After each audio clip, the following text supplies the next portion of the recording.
When Ninjago started back in 2011, Jay was meant to be the comic relief character, the funny guy who was meant to lighten the mood. And I feel that, unlike a lot of other comic relief characters, Jay was actually really good. He had a character outside of just being the funny guy. He was insecure about being raised in a junkyard. He was Nia's boyfriend and unlocked his true potential after overcoming his insecurities and stopped trying to be someone he wasn't. And that was all just in Season 1. In Seasons 3 and 4, he's in a love triangle with Nia and his best friend Cole. We don't talk about this plot. Then Season 6 was a great season for Jay. It showed that he was very resilient and was the one who defeated Nagakon after all the other ninja were trapped in the Jin Blade. And finally, Season 7. I'd say he's just as good as he is in Seasons 2, 4, and 5. Not to mention that he was also just straight up really funny. Now we get to the topic of this video. After Season 7, Jay's character starts to go downhill. I personally don't think he's that bad during the Oni trilogy, Seasons 8, 9, and 10. He can be a bit much at the start of Season 9 when he's crazy, depressed, high, I don't know, something like that. But it only lasts for like 2 episodes, so it doesn't really overstay its welcome. Kai, baby. It's much easier coping with life's problems when you let go of hope. Yeah, he's totally lost it. Season 10, he has a side plot about proposing to Nia, which was done really well. So while he's not bad at all during these seasons, there was definitely a noticeable change in his character, and not in a good way. Which leads us into the 11-minute area of the show, Seasons 11 through 15. This is where Jay's character falls off a cliff. Well, some aspects of it. Starting with the good part of his character during these seasons, his relationship with Nia. In my opinion, these are the seasons where Jay is at its best. Seasons 12 and 14 especially. I like how much focus it gets, and it's obvious just how much these two care for each other. It's done really well. The other part of his character, though, the funny joke guy, isn't very good. What made this side of Jay good in the first 7 seasons is that while Jay made a lot of jokes and acted childish at points, that wasn't all his character was. There was a good balance between his childish side and his serious side. But Season 11 pretty much got rid of his serious side. Not only that, but he was just straight up not nearly as funny. Okay, so now I'm going to go through each of the 11-minute seasons and point out scenes and episodes where Jay is at his worst. Starting with Secrets of the Forbidden Spinjitzu. Jay, what are you doing? Carving a message on this rock, so people know who we are when they find our bones. Can we try to be a little more optimistic, please? Season 11 is arguably one of the most controversial seasons. You either love it or hate it. I personally love half of it and hate the other half. This is also one of the most lighthearted seasons of the show, so this new childish version of Jay fits in pretty well, though he does still have his moments. But to be honest, this is probably his second best season out of the 5. He's really not terrible here.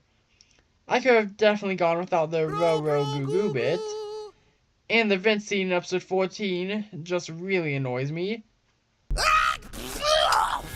He then has a couple of lines in the ice chapter that I don't love, but overall, I don't mind him being here, and that might be due to him not having much focus this season.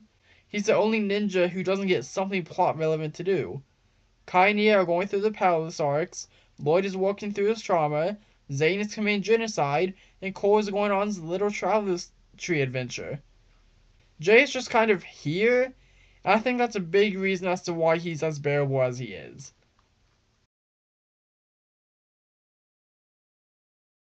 He said to step over them. I did. Oh, I know. I've got the perfect name. The Fast Chickens. Jay. What? Chickens are fast and dangerous. Season 11 was Jay's second best season, and Prime Empire is by far his best. And the fact that his 2 best seasons during this era are also the 2 first seasons is concerning. Prime Empire is Jay's second focus season after Skybound. While he really doesn't get much focus, the little he does get is really good. All of his scenes with Unagami are great. I like how Jay sees the similarities between him and Gami and uses those to try and reason with him. I just wish there was more of it. I wish the season spent more time connecting Jay and Unagami. I wish the season had been about Jay's biological mother like it was originally planned to be. But besides that, the scenes he does get are a lot of fun. This season isn't completely spared from Jay's flanderization, unfortunately, but it definitely has the least amount of those moments. And overall, Jay's a really fun character this season. From him and Cole freaking out over Prime Empire, to the League of Jays and Superstar Rocket Jay, he's just really enjoyable this season. Yeah, it's like totally super cool. That really captured the moment beautifully, Jay. Thanks. Master of the Mountain is my favorite season of the show. I love it for so many reasons. From the unique suits, to the Blades of Deliverance and Cole's mother Lily, to Cole himself along with Wu, Vonnie, and Upley, to the side plot with the other 5 ninja, and finally the Skull Sorcerer, one of my favorite villains. On the other hand though, this is one of Jay's worst seasons. I overall really enjoyed the side plot with the Months and Geckos, but I can't deny that episode 5, Queen of the Months, might be one of the show's worst episodes, and it's mainly due to Jay. In this episode, Jay is just so oblivious to everything going on. Not to mention you have the Queen who's being all creepy. Like there's no way she's the same age as Jay, right? And yeah, Jay's uncomfortable, but it feels like he's only processing half of what's going on. And you know how I said that Jay has done really well in these seasons, and you can tell just how much these two care for each other? Well, this episode is the exception to that. You tell the Queen we're a team. Where he goes, we all go. Right, Jay? Right? Ow! Yes! Haha! Right! Again, it feels like Jay's on autopilot during this episode, and it isn't until Nia literally spells out what is going on that he snaps out of it. This episode is just terrible. And like, it's the fact that Jay doesn't even stand up for Nia here. He just lets all of this happen. Like a child! Luckily, Jay isn't nearly this bad before or after this episode. Like season 11, he's not great, but not terrible either. But then, at the very end of the season, the Monster Queen is flirting with Jay again, and he plays into it. Jay! Like, what? One of the nitpick I have with this season is that in the first episode, when they get invited to come to Shintaro, Jay is the one to read it. Like, why Jay? This isn't even really an issue. I just wonder, why did they choose Jay to read it and not someone like Cole? Gift of Jay. My mom used to call me that. I was her precious little gift. Before we get to season 14, we need to take a little detour to the island. The island is mainly Lloyd focused, but Jay also gets quite a bit of attention. When the ninja are captured by the keepers of the amulet, they take Jay and prepare him to be sacrificed. This isn't really related to the video, but I always thought that the reason they took Jay is because of his lightning powers. But when I rewatched this special for this video, I noticed that that's not really the case. Chief Modest just says to lock all of them up but one, and then Jay starts talking and he's like, that one. So I guess any of the ninja could have been sacrificed. It was just Jay because he spoke up. Now before I get into the scenes where Jay is captured, I want to point out a couple of moments from before that happens. Mainly the bridge scene. It's a fun sort of fourth wall joke, but it's a bit dragged out and wasn't at all needed. That's really it. Jay's pretty solid in the first half of the special and even has a couple funny lines. Now we get into the second half of the island. This first scene with him after he's separated from the others isn't as bad as I remember it being. It isn't good, but Jay isn't an oblivious idiot here like he was in the last season. He tries to get answers out of the keeper, but then gets distracted and puts together that the keepers saw him use his powers and now want to make him their king. It's really not terrible. But then we get near the end when Jay is sacrificed. The keepers carry Jay out to the ocean while tied up, and he still believes that they want to make him king. He really let them tie him up? And what, does he want to be their king? At this point, Jay should still think that these are the bad guys. Why is he letting them do this? Even when all the ninja are telling him that he's in trouble, it's not until he's sent out into the ocean and sees Wojira's silhouette that he starts panicking. Like in the last season, it feels like he's not fully processing what's going on.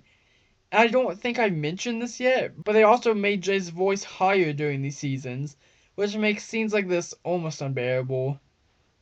There's something out here! Oh, there's something big out here! After Jay is captured by Wojira and we find out that it isn't actually Wojira but Ronin, Jay goes back to being okay. Overall, the island is nowhere near Jay's best showing. It portrays him as naive and not able to take care of himself. But somehow this isn't his worst appearance. Aha! Try to get past that! You can't get me! You can't get me! Jay! Oh, sorry! Seabound is such a confusing season when it comes to Jay. We get some of the best Jay moments in the entire series. But then sometimes, even in the same episode, Jay's at his absolute worst. It's so mind-boggling. One episode I want to talk about is episode 5, The Wrath of Kalmar. In this episode, Nia and Maya are captured by Kalmar, while the rest of the ninja are stuck in the out-of-commission Hydra bounty. Jay's worried about Nia and wants to use his powers to jumpstart the ship's battery, but the others refuse to let him do it because it could get him killed. After Pixel and Zane fail to get the ship working, Jay sneaks off to jumpstart the battery, knowing full well that it could kill him. It works and he survives. Jay in this episode feels like classic seasons 1 to 7 Jay. He's resilient, he doesn't give up, and will do anything he can to make sure Nia's okay. Now this could count as a Jay moment since his motivation is saving Nia, but at the same time, this is one of the very few times during this era that Jay is a good character even when Nia isn't physically around. So that's why I wanted to talk about this episode. This is how you write Jay. I also want to talk about this episode to compare it to other episodes this season, because just 2 episodes later, he's acting like this. Citizens of Bubble Double Bubbleless will not be pleased! This will affect your tourism! This is where Jay goes from an oblivious idiot to just downright annoying. Before this, his jokes even at the worst were still bearable, but in this season and next, they're just awful. In the finale, he's again at his best. When Nia emerges with the sea, Jay wants to do whatever he can to help Nia despite him still being injured. And when Kalmar zaps Nia, Jay snaps, grabs the nearest weapon, jumps on Wojira and attacks Kalmar. And then the final few scenes when Nia leaves, and then when Jay and Maya are talking, it's just perfect. It's really insane that scenes like this exist in the same season that scenes like this do. Don't worry, Nia. Whatever's freaking out your powers, I know we'll find the solution down here. What? No! We're being haunted by the ghost of some butler, probably named Ducklesworth or something! It's Ducklesworth! When it comes to Jay and Nia, Seabound is arguably the best season. But when it comes to just Jay, it's one of his worst. No, she told both of us. No, she told you. I was just standing next to you. Don't tell me you forgot! And finally, we have season 15. This season starts off really good. Jay is now living in Dr. Julian's abandoned lighthouse after Nia merged with the sea. He's just as good in this first episode as he was at the end of Seabound. But like with all things related to the season, it only gets worse from here. After episode 3, Jay is back to his old self, and other than one really good scene when they get Nia back, It worked! Yeah, but we did it. he's just kind of annoying. He doesn't reach Seabound levels of annoying just yet, but I don't like both the elevator scene and the noodle truck scene. And then there's this one scene where Jay doesn't pick up on sarcasm, which feels really out of character even for modern Jay. Then again, maybe not. This could just be another instance if I'm not processing what's going on. Like the other 4 original Ninja, Jay doesn't do anything this season, so there's not a lot to talk about. But the few scenes I do want to mention are really bad. First of which is this one scene from episode 28. In this episode, the final battle of the series begins. There's a lot of tension as both sides are getting ready to attack, and all of a sudden Jay completely shatters all the tension by trying to tell everyone that they should just go home. Why was this included? We've already wasted enough time this season. Why would we waste even more time with this pointless scene? This scene affects literally nothing and just wastes time and is annoying. Thanks for nothing, Jay. The second scene, though, this is the scene that made me really start to dislike Jay during this era. During episode 16, while the ninja are trapped underground waiting for help to arrive, Jay starts singing and causes the road to collapse on them. I hate this scene. Not only is Jay at his absolute worst, but he also causes the ninja to almost be crushed, leading to yet another fake-out death. It's the fact that this scene, that is the aftermath of one of the show's worst jokes, is so dramatic and takes itself so seriously that I can't stand. Once again, Jay's being a complete idiot by being so careless and moving around so much. That's pretty much all I got for Crystallized. While Jay doesn't get a lot of focus, the little he does get is the absolute worst. And like Prime Empire, there was just so much wasted potential. I love you. I will always love you. And I will always hate you. After all of that, what do we learn? That unless he's with Nia, Jay is a complete oblivious idiot who can't take care of himself and is just very obnoxious. It's not all bad. He has his moments, and especially when he's with Nia, he's at his best. Now I want to talk about how Dragon's Rising can fix Jay. I really like what they've been doing with him so far in DR. How they've given him amnesia, and how he gets recruited by Ross for the Tournament of Sources. And now he's been abandoned by Ross and is on his own with no clue what he should do or even who he is. The only things he has from his past life is his name and elemental power. They've also lowered his voice back down some, which is really appreciated. The main thing I asked them to do to fix his character is to have this whole part of his life stick with him. Obviously, he's going to get his memories back, most likely in Season 3. And I really hope that after that happens, he doesn't just go back to his old self. I do want Jay to return to being the funny one of the group again. I don't want him to just be stoic and depressed after he returns.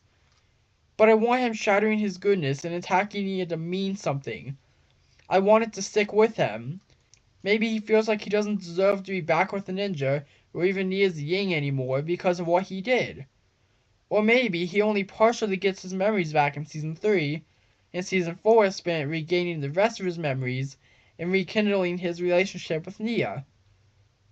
Who knows what direction they'll take both him and Nia in the future, and who knows how much this will change Jay. But just based on how much the show has been willing to push other characters, like Lloyd and Aaron, I'm confident that whatever they do with him, it will be Jay's greatest story possibly ever. For the longest time, Jay was one of my favorites. For a good while, he was my second favorite behind Cole, even despite what happened to him in seasons 11 to 13. But since Dragon's Rising has done so much for characters like Lloyd, Kai, and Nia, and hasn't spent too much time on Jay yet, he's at the moment my least favorite out of the original 6. And unfortunately, I highly doubt he'll ever be my second or even third favorite ever again. I think Kai is taking that spot, and Sora has been climbing up as well. Hopefully one day, Jay won't have to be at the bottom anymore, and hopefully Dragon's Rising will be able to redeem him. What are your guys' opinions on Jay? And with that, if you enjoyed, I'd really appreciate it if you took 2 seconds to like and subscribe. Bye! Kai, baby.